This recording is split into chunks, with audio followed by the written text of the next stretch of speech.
What I want to look at now is the difference between physical hunger and emotional hunger. One of the things that people say to me all the time when they're trying to start a new way of eating, a new diet, whatever you want to call it, they say, well, I'm really struggling, Faith, because I'm hungry all the time. Now, something that is so important to do is to try and distinguish between physical hunger and emotional hunger, and there's a vast difference. And the easiest way to look at it is to think about when you feel hungry and think about the signs and symptoms around it. So physical hunger, it tends to come on slowly. You remember the last time you were truly hungry, the feeling probably slowly crept up on you, number one. Secondly, that sense of hunger can be satisfied by any food. If you're truly hungry, as in gut rumbling hungry, you would be so happy to even have a carrot stick, and that would make you feel better.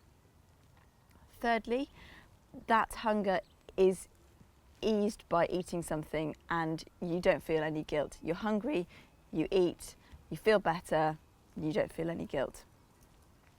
Emotional hunger, on the other hand, can come on suddenly. We've all been there when suddenly you just think, oh my God, I'm so hungry.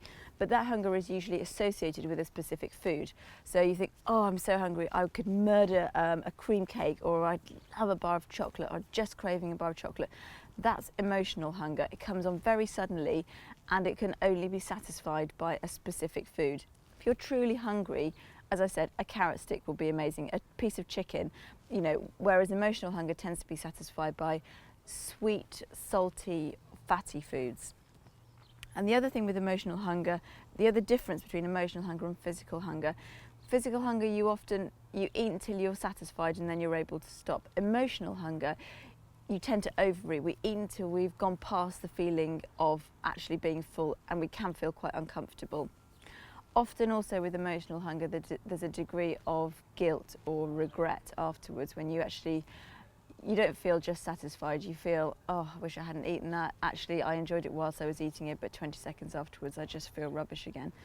So the next time you're feeling hungry, just take a minute to stop and think about, where's that hunger coming from? Are you truly hungry? Are you really hungry?